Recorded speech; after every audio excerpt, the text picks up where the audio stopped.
ஒடுக்கப்பட்டவர்கள் சார்பாக கேட்கிறேன் உரிமை, அடைக்கப்பட்டவர்கள் சார்பாக கேட்கிறேன் உரிமை, ஒடுக்கப்பட்டவர்கள். நேற்று திடீரென்று ஒரு குரல் ஒலித்தது. எஸ்ஆர்எம்க்கு அந்த குத்தகை எப்படி கொடுக்காம இருக்கலாம், திருப்பி எஸ்ஆர்எம்கே கொடு அப்படின்னு சொல்லி ஒரு குரல் ஓங்கி ஒலித்தது தமிழ்நாட்டில். உடனடியாக அது புதிய தலைமுறை செய்தி சேனல்ல வந்தது. இந்த குரல் எஸ்ஆர்எம்க்கு ஆதரவாக ஒலித்த இந்த குரல், அந்த பாப்பா ஸ்ரீமதி கொல்லப்பட்ட போது ஒலிக்காத குரல், சேலம் விவசாயிகள் ஈடியால் துன்புறுத்தப்பட்டு அலைக்கழிக்கப்படும் போது ஒலிக்காத குரல், எஸ்ஆர்எம் என்ற ஏழைக்காக உடனே வந்து ஒலிக்குது, கேட்குது பாருங்க. அதுதான் நண்பர் ஜி.கே. வாசன் அவர்களுடைய குரல். தமிழ் மாநில காங்கிரஸ் கட்சியினுடைய ஜி.கே. வாசன் அவர்களுடைய குரல். நேற்று உடனடியாக கத்திட்டார். உடனே பிரஸ் மீட்டை கூப்பிட்டு, எப்படி நீ வந்து ஹோட்டலுக்கு சீல் வைக்கலாம், எப்படி பூட்டலாம், உடனடியாக திருப்பி குத்தகையை தமிழ்நாடு அரசுக்கு கொடுங்க.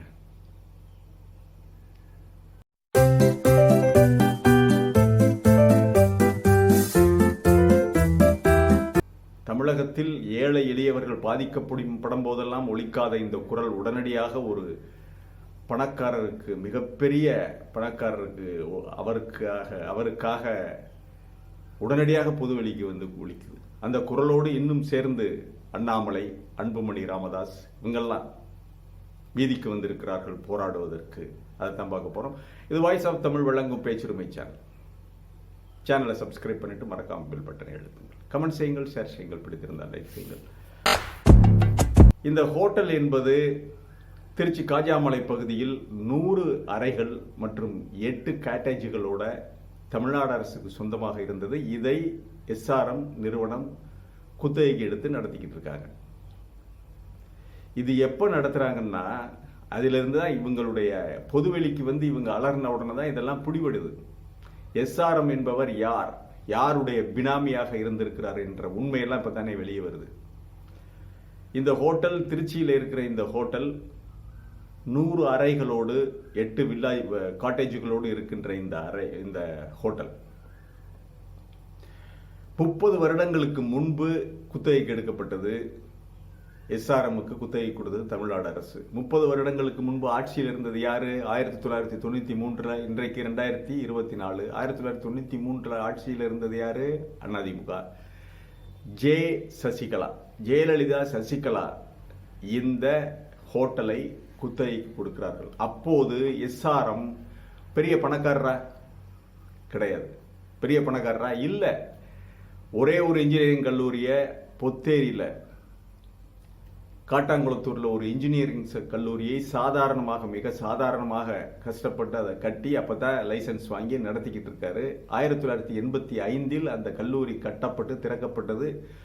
முதல் கான்வகேஷன் முடிந்தது 90. அதாவது முதல் கான்வகேஷன் 90 தான் 85, 89, 90 அங்கே அந்த காலகட்டத்தில் முதல் கான்வகேஷன் பட்டமளிப்பு விழா முடியுது. அதன் பிறகு அடுத்த பேஜ் வர்றாங்க மாணவர்கள். அவங்க அப்பதான் ஃபீல்டுக்கு வர்றாங்க.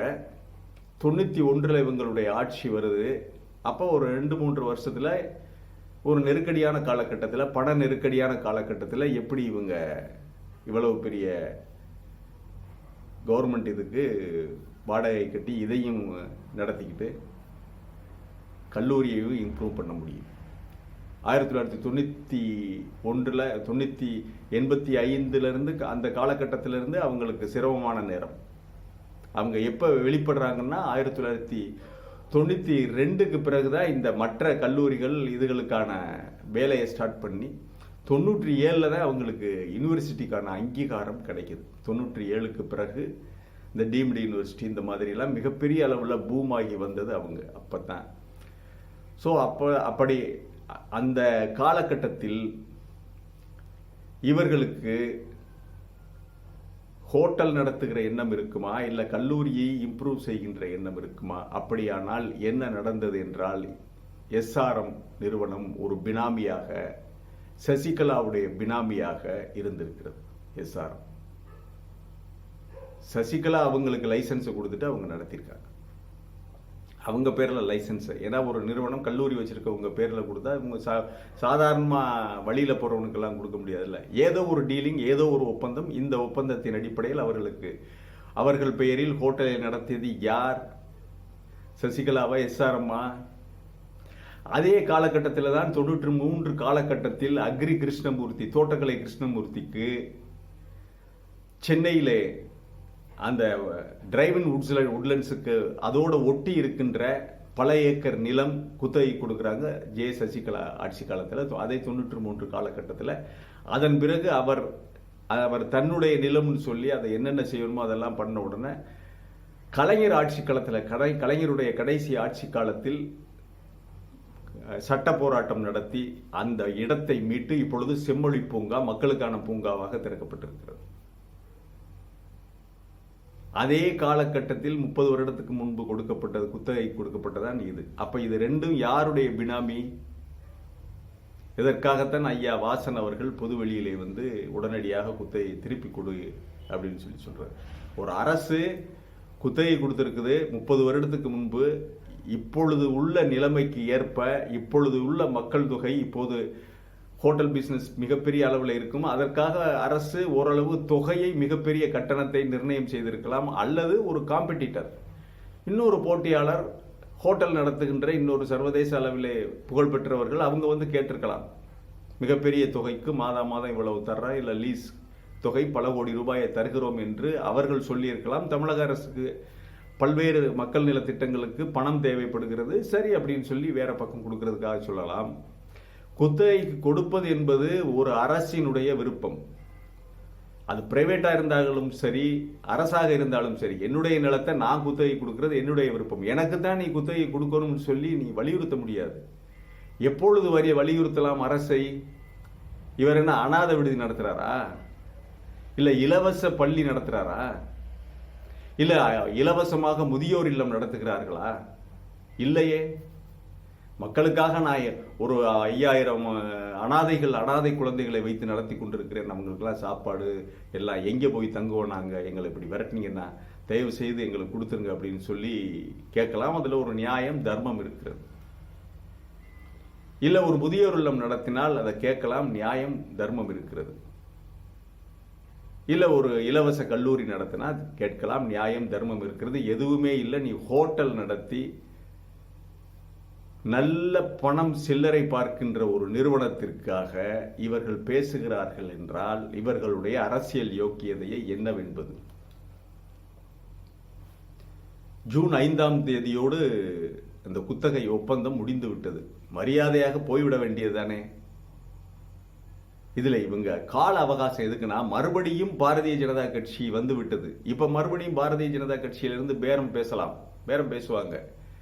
உள்ளூர் பாரதிய ஜனதா கட்சி அண்ணாமலையிலிருந்து, அண்ணாமலை அமர் பிரசாத்திலிருந்து, நாங்க முடிச்சு தரேனே, நீங்க கொஞ்சம் 2-3 நாள் டைம் வாங்க, அதை விட்டு மட்டும் வெளியே போயிடாதீங்க, உங்க கையில இருக்கட்டும், நாங்க ஐயா கிட்ட, மோடி ஐயா கிட்ட பேசி மிரட்டி எல்லாம் பண்ணிக்கினி நாங்க முடிச்சு தந்துடுறோம் அப்படின்னு சொல்லி, ஜட்ஜை மிரட்டணுமா, யாரை மிரட்டணும், அதெல்லாம் சொல்லி நாங்க இது பண்ணிடுவோம் அப்படின்ட்டு கேஸ் போட்டிருக்கிறார்கள். அதற்கு தோதாக கோர்ட்டும் மறு உத்தரவு வரும் வரை, ஏதாவது திங்கட்கிழமை வரை காலி செய்யக்கூடாது என்று கோர்ட் தமிழக அரசுக்கு ஒரு இடைக்கால தடை கொடுத்திருப்பதாக நமக்கு இந்த செய்திகளை வெளியிட்டிருக்கிறார்கள். அதை மற்ற செய்திகள், மற்ற சேனல்கள் சொல்லல, புதிய தலைமுறை மட்டும் இடைக்கால தடை என்று திருப்பி சொல்லிக் கொண்டிருக்கிறது. ஆக இவ்வளவு இருமாப்போடு, இவ்வளவு அகம்பாவத்தோடு, அகந்தையோடு இவருக்கு எஸ்ஆர்எம் பச்சைமுத்துக்கு இருக்கிற சொத்து பத்துகள் பத்தாதா? அவருக்கு வருகின்ற வருமானங்கள் பத்தாதா?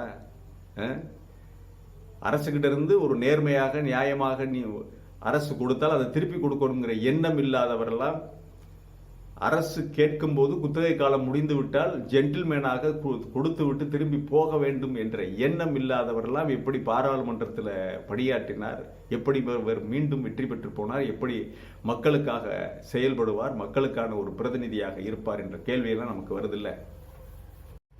சரி, எஸ்ஆர்எம் நிறுவனத்தை பார்த்து நாம் கேட்கின்ற ஒரு கேள்வி, உங்களுடைய கல்லூரியில், உங்களுடைய பல்கலைக்கழகத்தில் எத்தனை கேண்டீன் நடத்துறாங்க? எத்தனை பேர் கேண்டீன் நடத்துறாங்க? எத்தனை கிளீனிங் கம்பெனிஸ் குத்தகைக்கு நடத்துறாங்க? எல்லாம் பிரைவேட் தானே. எத்தனையோ பேர் பிரைவேட்டான அவங்க கிளீன் பண்றது, தோட்டம் நடத்துறது, தோட்டம் போடுறது, கேண்டீன் நடத்துறது, இந்த மாதிரி வேலைகள் எல்லாம் செய்யறாங்கல்ல, குத்தகைக்கு தானே, லீஸுக்கு தானே நீங்க எழுதிக்கிட்டு பண்றீங்க. அவர்கள் எல்லாம் கோர்ட்டுக்கு போனா நீங்க விடுவீங்களா? இல்ல குத்தகை சரியா வேலை செய்யாதவர்கள் இதோட இவனை தொலைச்சு கட்டிடலாம் அந்த குத்தகை காலத்தோட என்று குத்தகை காலத்துக்கு முன்பாகவே நீங்க தூக்கி போட மாட்டீங்க?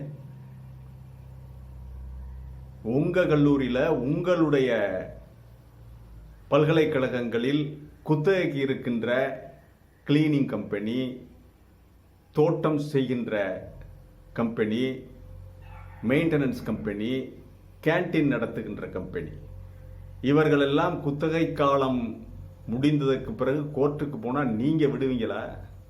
இல்லை நீங்க விடுவீங்களா? அதற்கு முன்பாகவே ரவுடிகளை வச்சு செய்ய வேண்டியதை செஞ்சு தூக்கி வெளியே போட்டுற மாட்டீங்க? உங்களுக்கு வந்தா மட்டும் உடனே கோர்ட்டுக்கு போறது இல்ல. இந்த 1993 காலகட்டத்தில் இவங்க அப்பதான் பொத்தேரியில அதை கிட்டத்தட்ட 1000 ஏக்கர் மடக்கிறார் பச்சைமுத்து. அப்ப அந்த 1000 ஏக்கர்களை மடக்கும் போதுதான் இந்த பிரச்சனை வருது. அவர் அங்கே ஒரு கல்லூரியை கட்டி பின்னால இருக்கிற நிலங்களை எல்லாம் பிளாக் பண்ணி வாங்க ஆரம்பிக்கிறார். பாதை விடாம மிரட்டி, கிராமவாசிகளை மிரட்டி, ஆசை காட்டி 1000 ஏக்கர்களை மடக்கும் போதுதான் இந்த பிரச்சனை அரசுக்கு போயிருக்கலாம். அப்பொழுது இருந்த ஜே சசிகலாவுக்கிட்ட இவங்க இந்த மாதிரி ஒரு பிளானை சொல்லியிருக்கலாம். இவங்களை பினாமியா சேர்த்துக்கிட்டாங்க. எவ்வளவு லஞ்சம் கைமாறியது, என்னென்ன டேர்ம்ஸ் அண்ட் கண்டிஷன்ஸ் நமக்கு தெரியாத. ஆனால் இதில் உண்மையாக உறுதியாக நம்பலாம், பச்சைமுத்து சசிகலாவுடைய ஒரு பினாமியாக இருந்திருக்கிறார். அதிமுகவுக்கு, ஜே சசிகலாவுக்கு ஒரு சைலண்ட் பார்ட்னராக, ஒரு பினாமியாக அவர் தொழில் நடத்தி இருக்கிறார். அவரும் வெற்றி பெற்று ஒரு தடவை எம்பி வந்துட்டார். பாருங்க, மக்கள் பிரதிநிதி, மக்களவைக்கு போற செல்லுகின்ற எம்பிக்களுடைய லட்சணம் எல்லாம். தோற்கடிக்கப்பட்டு விட்டார். 3வது இடம் கிடைத்தது பச்சைமுத்து அவர்களுக்கு. அந்த தொகுதியில் அவர் போட்டியிட்ட பெரம்பலூர் தொகுதி என்று, பெரம்பலூரா கள்ளக்குறிச்சி தொகுதியிலே அவருக்கு 3வது இடம் தான் கிடைத்தது. அரியலூர் தொகுதி என்று நினைக்கிறேன். அதில் 3வது இடம் தான் கிடைத்தது அவருக்கு. மக்கள் பாடம் புகட்டி விட்டார்கள். இல்லை, எப்படித்தான் பாடம் புகட்டினாலும் அதற்காக 2 அரசியல்வாதிகளை வாடகைக்கு பிடித்து உடனடியாக குத்தகையிலிருந்து நாம் போக மாட்டேன், அதற்கு ஆதரவாக 4 பேரை கூச்சல் போட வைத்து, நேற்று காலி செய்ய வந்த, அவர்களை வெளியேற்ற வந்த அரசு அதிகாரிகளோடு மிகப்பெரிய வாக்குவாதம் நடந்திருக்கிறது. வாக்குவாதம் செய்திருக்கிறார்கள். வருவாய்த்துறை அதிகாரிகளோடு அவர்களை மிரட்டி இருக்கிறார்கள். அந்த ஊழியர்கள் அடிக்க பாய்ந்திருக்கிறார்கள் என்றால் அவர்களுக்கு பின்னணியில் இருக்கிறது யார்? வழக்கம் போல பாரதிய ஜனதா கட்சியினுடைய வன்முறையை அவர்கள் கட்டவிழ்த்து விட்டிருக்கிறார்கள். பாரதிய ஜனதா கட்சி மத்தியிலே ஆளுகிறது என்ற தைரியத்திலே வன்முறையை அவர்கள் தூண்டி இருக்கிறார்கள். ஹோட்டலை விட்டு வெளியேறாதீங்க அப்படின்னு சொல்லி பச்சைமுத்து உத்தரவிட்டிருக்கலாம். அராஜகம் ஒருபோதும் செல்லுபடியாகாது. மரியாதையாக நீங்க நடத்துறது அனாதை விடுதி அல்ல, அல்லது முதியோர் இல்லம் அல்ல. காசு பார்க்குறீங்க. கூலிக்கு மாரடிப்பதற்கு ஒரு கூட்டம், அரசியல் தலைவர்கள் என்ற போர்வையிலே இவர்களெல்லாம் ஒன்று சேர்ந்து கூச்சலிடுவதை, பேசுவதை பொதுமக்கள், தமிழக மக்கள் பார்த்து கொண்டுதான் இருக்கிறார்கள். இந்த விஷயத்தில் தமிழக அரசு உறுதியாக நின்று SRM நிறுவனத்தை தமிழக அரசினுடைய இடத்திலிருந்து காலி செய்ய வேண்டும். எங்கெங்கே இவன் குத்தகைக்கு வாங்கியிருக்கானோ அந்த இடங்களில் இருந்தெல்லாம் இவர்களை அப்புறப்படுத்தி மீட்டு அரசின் வசம் சேர்க்க வேண்டும். மீண்டும் ஒரு காணொளியிலே சந்திக்கிறேன். இது வாய்ஸ் ஆஃப் தமிழ் வழங்கும் பேச்சுரிமை சேனலை சப்ஸ்கிரைப் பண்ணிட்டு மறக்காம பெல் பட்டன். நன்றி, வணக்கம்.